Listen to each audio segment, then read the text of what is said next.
Thanks for tuning into this episode of History's Greatest Battles, Season 2, where we explore history's greatest sieges.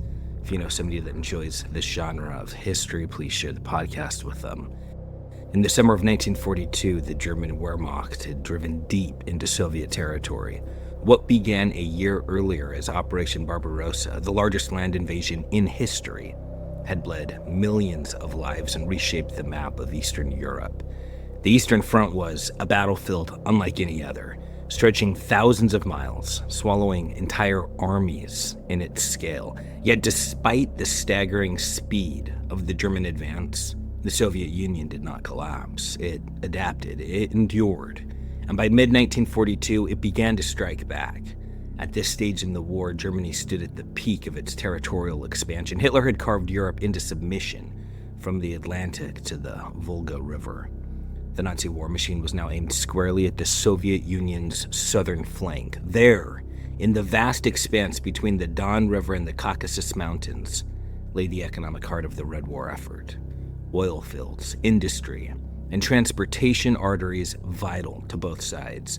Germany's high command believed that if they severed these lifelines, the Soviet Union would finally break.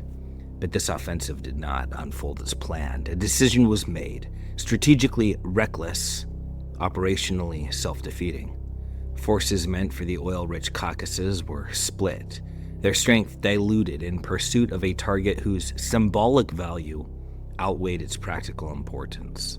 That decision led to a siege. The siege led to a disaster, and the disaster reshaped the course of the Second World War. Its consequences were immediate and permanent. Germany lost the strategic initiative on the Eastern Front and would never regain it. Soviet forces, once in retreat, began a relentless westward drive that would end in Berlin. The Axis alliance fractured. The myth of German invincibility was broken. And in the power vacuum left by Germany's eventual defeat, the Soviet Union emerged as a superpower. Every Cold War standoff, every division of Europe, every line drawn across the globe in the decades that followed traces its roots to this single, brutal confrontation. Let's now experience the Siege of Stalingrad. Welcome to History's Greatest Battles, Season 2, Episode 36, The Siege of Stalingrad. From the 24th of August, 1942, to the 2nd of February, 1943. Nazi forces, 230,000 soldiers. Soviet forces, roughly 300,000 soldiers. Germany's failure to take Stalingrad did more than cost them a city. It collapsed the entire southern campaign. With the Sixth Army destroyed and the line of advance broken, the push toward the Caucasus oil fields disintegrated. Those fields were the key to strangling the Soviet war effort. Cut them off, and the Red Army's engines would fall silent. But without Stalingrad, the route was dead. The Wehrmacht, now overextended and underfed, could not punch south. Hitler had lost the one chance to bleed the Soviet Union at its source, and from that moment forward, the Red Army would not be starved. It would be fueled, it would be armed, and it would come west like a hammer. On the morning of June 22nd, 1941, the German war machine broke loose. 3 massive army groups surged across the Polish-Soviet border, launching the most brutal invasion Europe had ever seen. Joseph Stalin had been warned. Churchill told him the Germans were coming, but Stalin dismissed it. He clung to the non-aggression pact signed with Hitler back in August of 1939, as if paper could stop panzers. Blitzkrieg was the German trademark now, and once again it delivered. Soviet armies collapsed in sequence, surrounded, shattered, and slaughtered. Thousands died, tens of thousands were hauled off in chains. There were no good choices. The Red Army could hold its ground and be annihilated, or fall back, torching everything in its path, buying time with scorched earth and blood. To the north, German forces raced toward Leningrad, and the goal was simple: lock down the Baltic and strangle the city. In the center, another hammer blow fell, this one aimed at Moscow. If the Germans could take the capital, the Soviet command structure would be decapitated. And in the south, the real prize: oil. Army Group South punched toward the Caucasus. If those fields were captured, the German tanks would keep rolling. The Red Army, starved of fuel, would grind to a halt. But the land turned against the invaders. Russia's vast, merciless weather did what no army could. It brought the advance to a crawl. That winter was one of the worst on record. German soldiers froze in their positions just outside Leningrad and Moscow. In the south, they managed to take Kiev, but the cost was high, and the cold was only getting worse.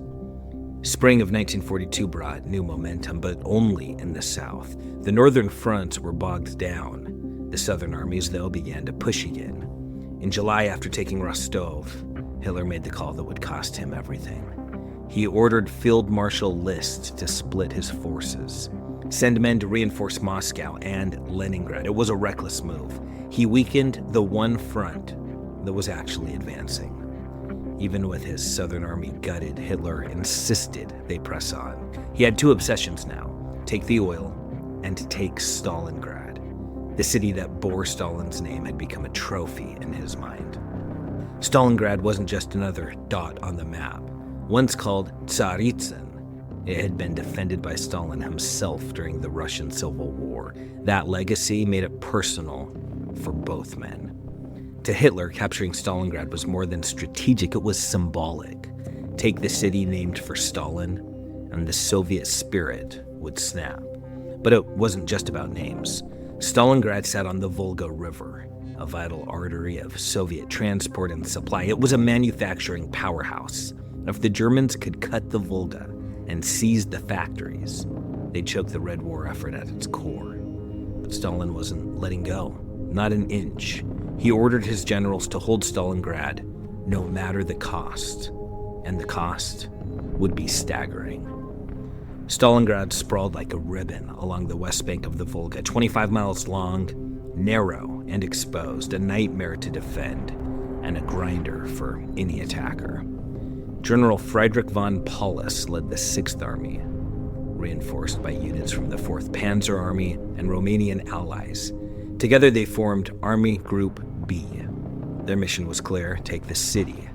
They struck in a double envelopment, reaching the Volga to the north and south, before swinging inward like a closing jaw.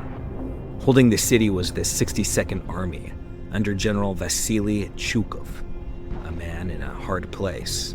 Blunt, brutal, and loyal to the fight, but not the politics.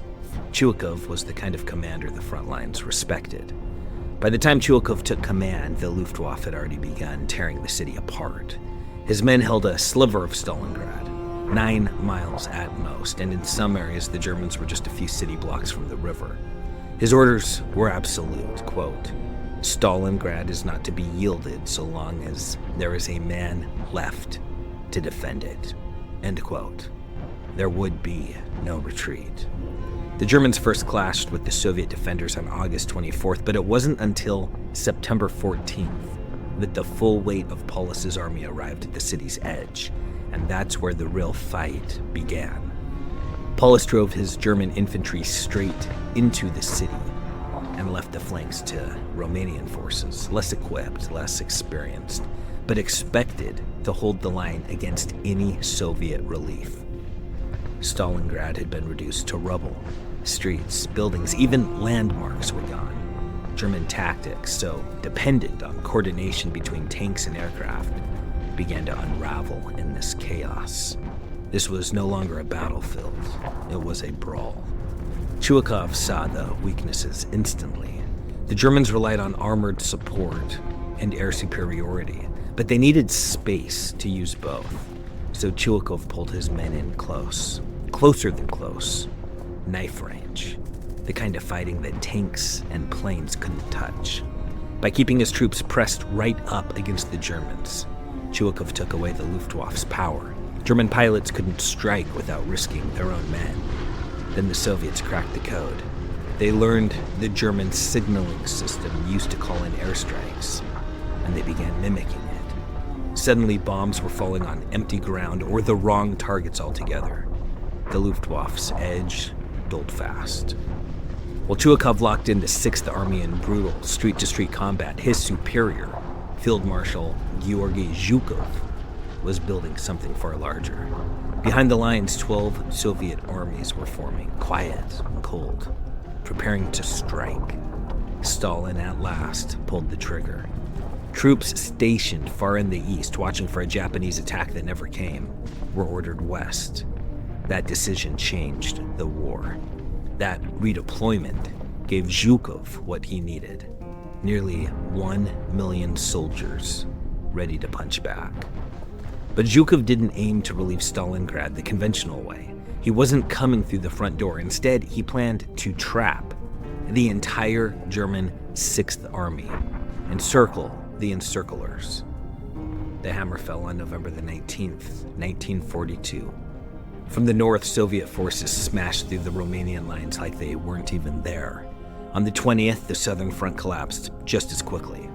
By the time the two Soviet thrusts met at Kalach, west of Stalingrad, Paulus's army was completely surrounded, and the trap had snapped shut.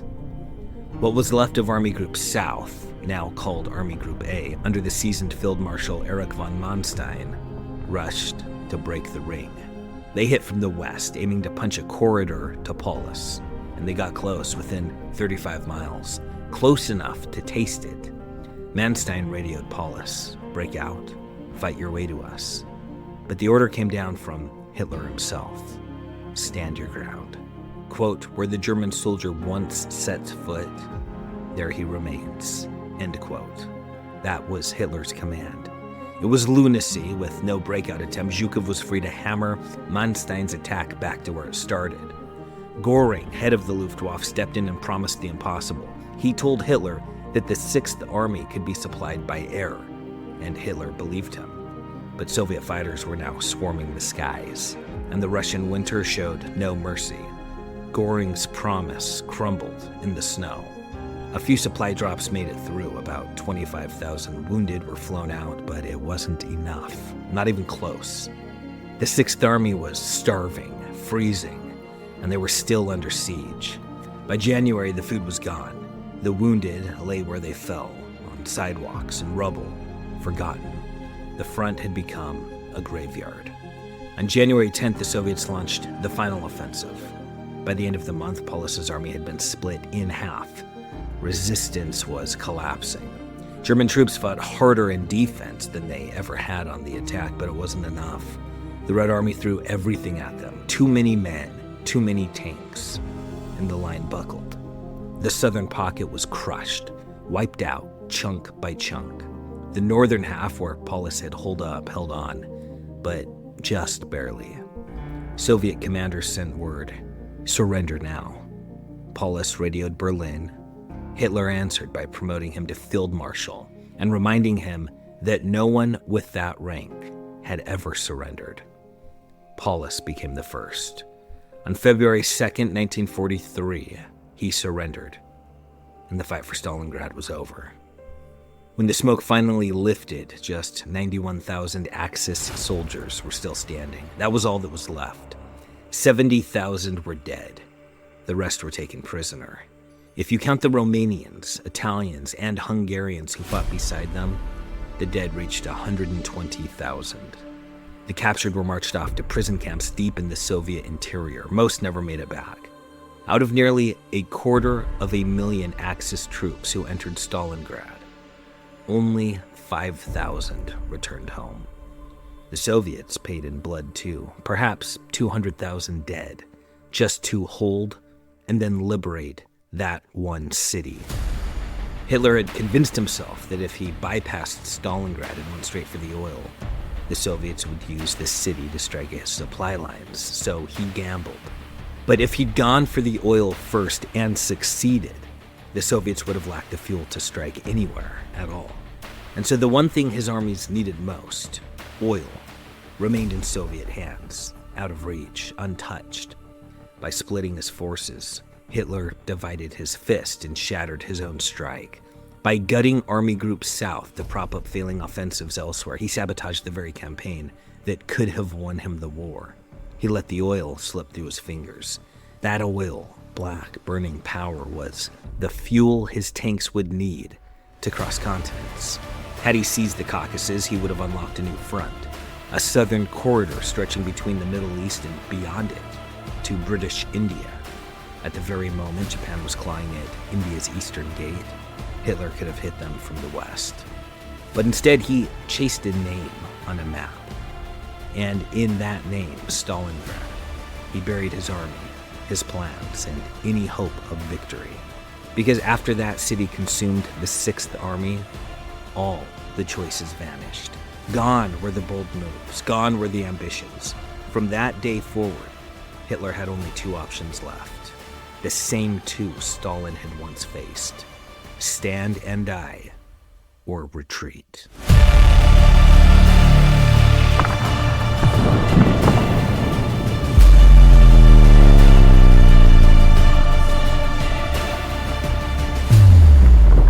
Hope you enjoyed that. Thanks for listening. Let's now descend into the killing fields of the comment sections. On the Siege of Impol, user Jose Nesto 8686 wrote, "Stuff of nightmares. Incredible work, my man. I just pray to God this isn't one of those AI channels. That would be a shame." Jose, appreciate the love, brother. And rest assured, no soulless AI ghosts are haunting this trench. This is blood, sweat, and far too many hours squinting at 80-year-old campaign maps and war diaries. If nightmares had footnotes and smelled like jungle rot and cordite, this would be it. Stick around, this foxhole goes deep. And on the Siege of Malta, listener Manuela Lombardi 1237 wrote, "Would have been nice to pay more attention to correct names and correct spelling. I almost don't understand some of them, and I'm very familiar with the whole story." Manuela, a fair point, my friend. Accuracy in names and pronunciation is crucial, especially for a history as significant as this one. So for this and for all the episodes, I use a pronunciation guide based on linguistic sources. But if there are any errors or refinements needed, I'd be more than happy to hear them. And the spellings are likely from a YouTube auto version for captions. Always room to sharpen the blade of historical precision. Thanks for listening. See you guys tomorrow.